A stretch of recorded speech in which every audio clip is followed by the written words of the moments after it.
The situation we're going to be covering today is honestly unsurprising to me, which is sad because I have to admit that I've been watching the subject of this video for a long time in school and to study and all that. But I can't say that I didn't see this coming. But before we get into it, hey everyone, it's Dorian and welcome back to my channel. Here I cover news and drama in the art, animation, and gaming communities, as well as some other stuff whenever I feel like it. Today's video is about Hank Green, famous science and education YouTuber, probably best known for his channel Crash Course, which makes all sorts of different educational videos in a variety of fields, and is overall considered to be a trusted source of information on the internet. Recently, he's been accused of, and later admitted to, using AI for his videos. This all started with a video posted by the channel Complexly, which is one of the many channels that Hank's company owns, I think, at least. I'm not exactly sure how the YouTube conglomerates work. I'll insert a clip that caused controversy here. That's a made-up word. That's not real. They're all made-up words, Georgie. What about, like, the... Okay, never mind. Well, hit me. Do you think that there's some that aren't made up? Yes. Okay. But I have some thoughts, actually. there's, like, Booba and Kiki. Okay, great. Now we're talking about Booba and Kiki? Like, isn't that a word that Future exists Hank. through any language that people can determine what it means? Future Hank. Current Hank is not well-versed enough on Booba and Kiki, though he knows what they are. But future Hank is going to tell you about Booba and Kiki. Hello. First, I must explain Booba and Kiki to people. If you are not aware, there are these two shapes. Look at them. And then now we ask which one is Booba and which one is Kiki, and most people, a very large percentage, see that the blobby one is Booba and the spiky one is Kiki. This might just seem like obvious and boring, but it's actually pretty weird. So the question then becomes, like, are words for things just entirely invented? Or is there some amount of constraint? And it would appear that with Booba and Kiki, maybe there is some constraint, and we're going to get into it. But first, I want to talk about whether or not this is something that's specific to our language or our writing system. And it does seem like Booba and Kiki are pretty cross-cultural. Like, you might just think, like, the K is a spiky shape and the B is a round shape, and so that's what it's about. It's about the writing system. But no, this goes across different writing systems. There was a study where researchers tested people across 25 languages, 9 language families, and 10 writing systems. Overall, people really did tend to match Booba with the round shape and Kiki with the spiky shape, though this was not perfect. The effect showed up cleanly in 17 of 25 languages. But that's real enough that if you, like, take away the Roman alphabet, it's still there. It's shown up in people who do not use a written language. So the K and Kiki looking angular is probably not the explanation. It seems to be based in the sounds themselves. Booba is all soft and voiced and round, and Kiki is sharper and it's got those stops. So, does this mean that words aren't made up? No, words are definitely made up, but it does mean that there are things that matter to a community of brains creating language together. That does not mean that Booba naturally means round in the secret language of the universe. It means that when humans are asked to attach sounds to things, the sounds are not blank. They matter. There's a thing in there that matters, and that's very cool. A better way to say it, and I appreciate the pushback, is a word is a human invention, and human inventions are made by bodies and brains working together with the systems that they have, including the sounds that they make and how that feels inside of the brain. The really interesting thing here is that the Booba and Kiki thing is real, and it goes beyond Booba and Kiki. Bubble and blob and balloon and bulb are all Booba words for Booba things.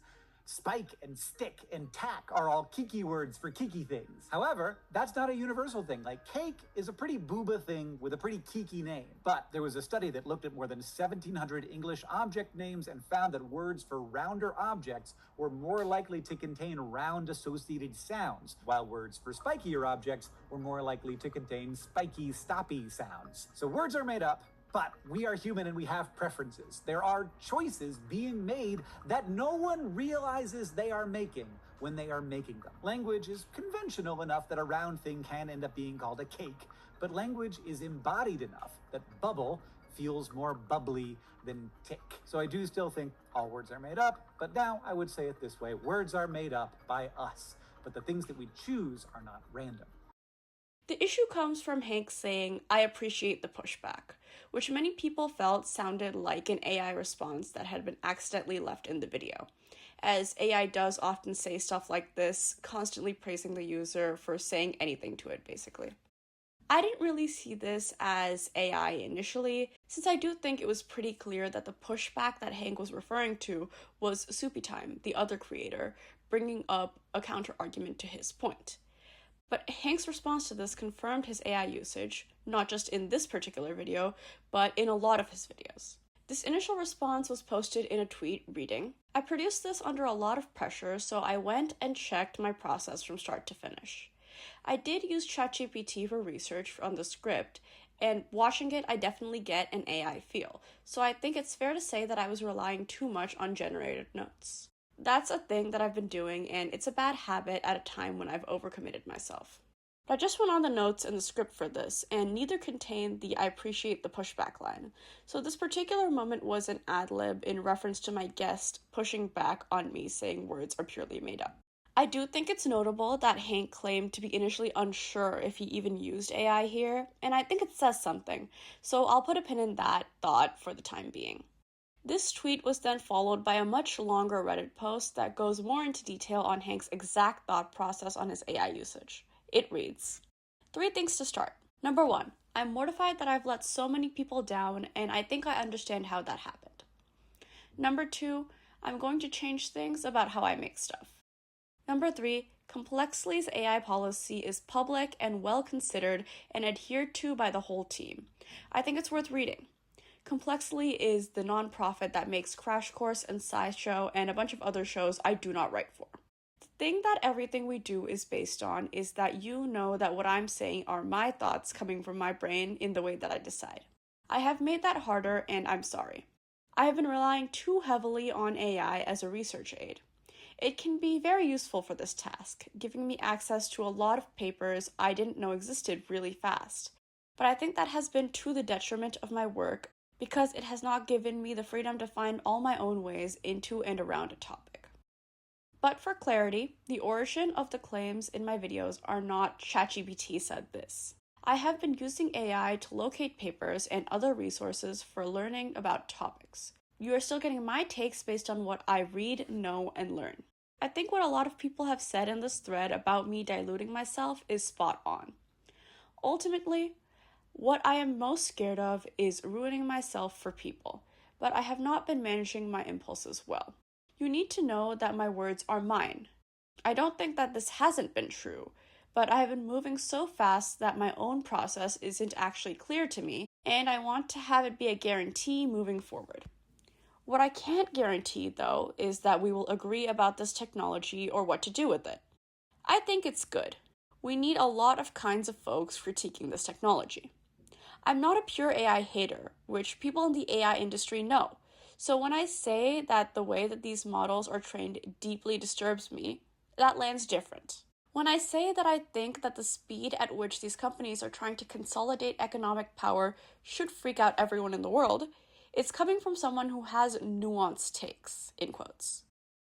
When I say I worry about the climate impacts of its rollout, that is not me saying I don't think this tech should ever exist. It's me saying, for God's sake, please don't make our biggest problem worse. It is very likely that you, the reader, and I disagree on how or even whether AI should be used. I think it makes sense for the disagreement to exist. But I have also believed that my audience is more likely to be right than I am. You know what it feels like in a way I can't.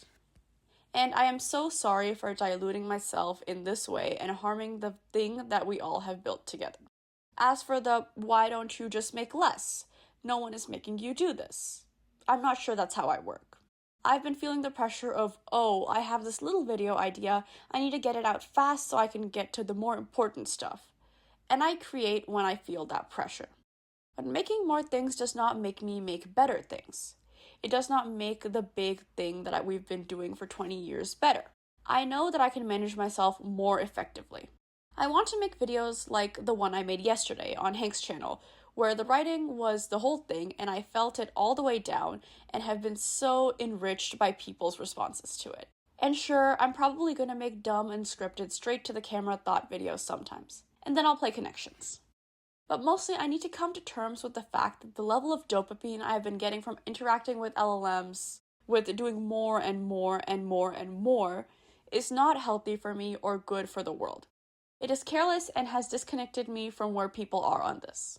I was talking about this with Catherine last night and she did not pull any punches. Frankly, neither did John. Neither of them think that I've been being healthy. I need to readjust. So, what changes? Number 1, expect less Hank's channel. It may need to pause for a while. It may be that Hank's channel comes back with the writing and research support. It may be that it comes back with just way fewer videos. I'm going to spend this time finishing a video I've been working on for ages that I think really, really matters. Number 2, Smush and 4x3 are getting paused as well. If there are bugs, there are bugs. I have a backlog of 4x3 boards right now, and frankly, writing them is usually a solace for me, but if we run out, I'm not going to worry about that. So if it just reverts back to a static board one day, that'll be that. I do deeply want to support Goodstore and Complexly in whatever way I can, so there may be more stuff on that front. But the reliance on me has always been risky, so we need to build for that as well. I'm very sorry for harming the thing that this is all based on. I think I understand where he's coming from, and I definitely appreciate the nuance put into this statement. But I don't think it changes my reaction on the news of his AI usage, which is the same as that to all news of creatives using AI, that I despise it. While I don't doubt that AI and machine learning have uses in science and medicine and important stuff like that, there is never any reason to use it to do internet research, much less to make a YouTube video. Hank's usage of AI, even if he claims it's solely for research and not for writing his scripts, sets precedent, implying that since even intelligent educators rely on LLMs for their research, it must be a reliable source of information, which we know it's not. This is not even to mention the social and environmental aspects of this, which Hank does mention in his response, but it wasn't enough of a reason for him to not use AI in the first place.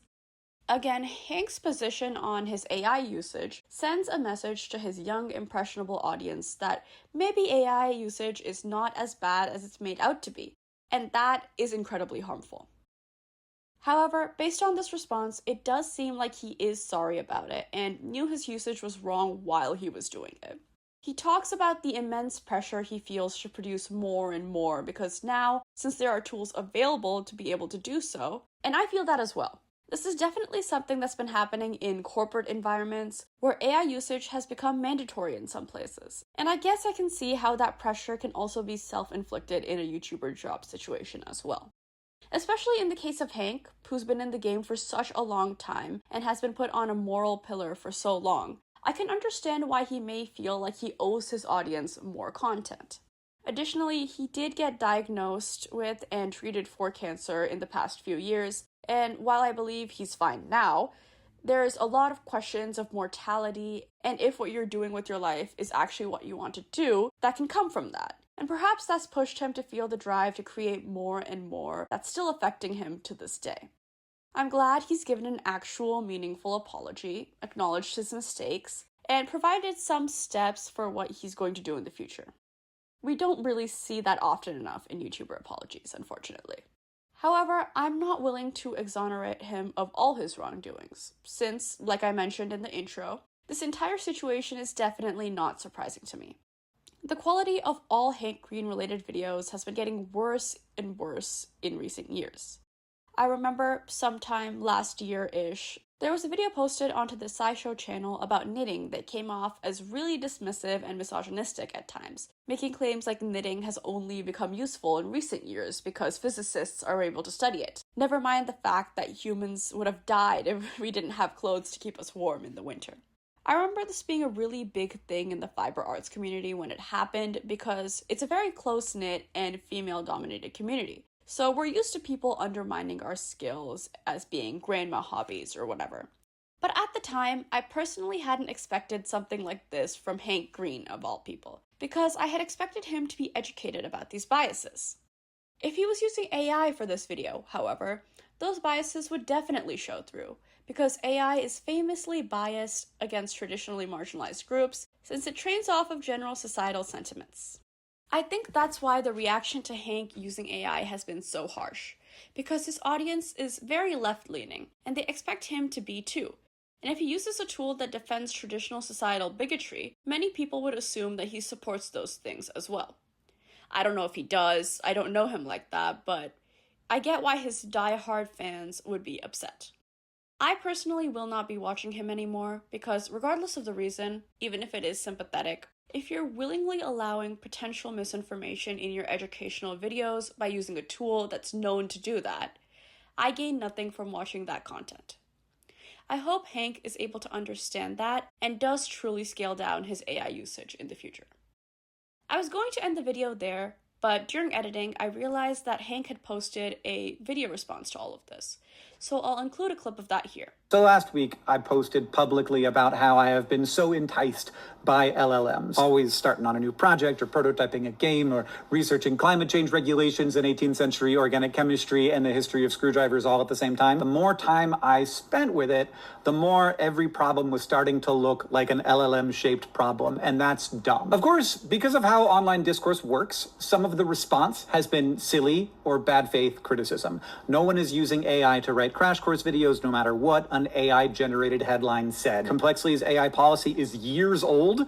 It mentions Bard in it, so that's how old it is. And that policy is extremely clear. And this is the thing that I feel most bad about. Whatever reputational hit or loss of trust I have brought upon myself here, that's mine to take and try to earn back. But the people who work at Complexly, who write SciShow and Endlings and Eons and Crash Course and who work with experts and make sure that they get everything right, do the video editing, make the visuals beautiful, do that hard work of putting together some of the most valuable videos in the world, are now being called into question because of my issue. So this video is two things. First, it is an apology to the people who work at Complexly. I'm so sorry. Like, you are so good, and I'm so lucky I get to work with you and I see how hard that work is. And of course, I'm really closely associated with Crash Course and SciShow, but there are whole teams of people who have each other's backs, who are just trying their damnedest to make great things that help people understand the world. I get that not everybody's gonna get this, and I understand that what I do, no matter what context I do it in, is going to reflect on Complexly. And so I should be more careful, and I should not be on Twitter.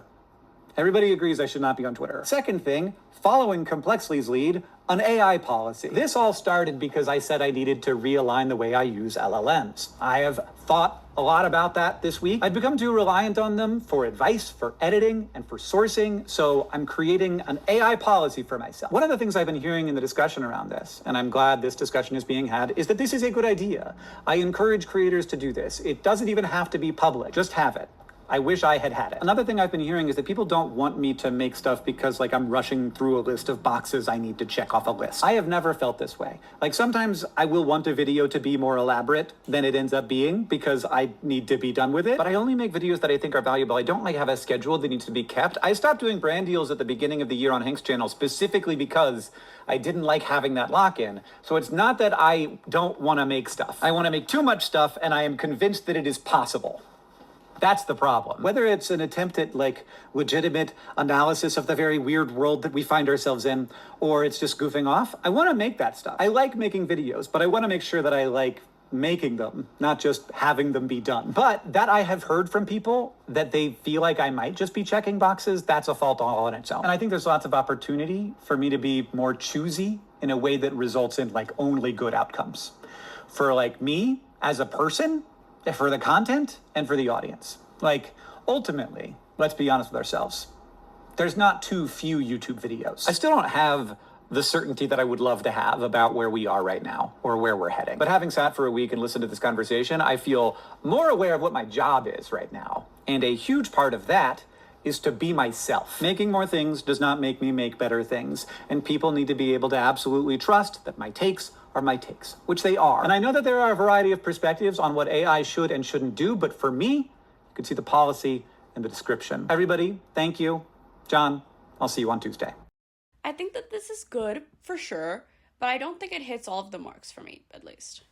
Firstly, he claims that AI hasn't affected any of the other channels, that Crash Course and SciShow and all that are 100% human-made. Which begs the question of what was going on with that knitting video, because those biases are still there. Did someone working at SciShow include them from their own minds and it didn't get caught? I'm aware that Hank himself doesn't write these videos, but it is his company, so it does reflect badly on him. I still don't know how to feel on that, but otherwise, I think his response is good. It's clearly meant for his audience, and I am not a part of that, so maybe that's why it didn't quite land for me. I still will not be watching his videos in the future. Anyways, thank you so much for making it to the end of this video. If you liked it, I'd greatly appreciate it if you left a like and subscribed if you'd like to see more from me in the future. And leave any suggestions for topics you may have in the comments. It's been a bit dry recently, and I'd like to be more regular with posting. But yeah, I'll see you all in the next one. Bye bye.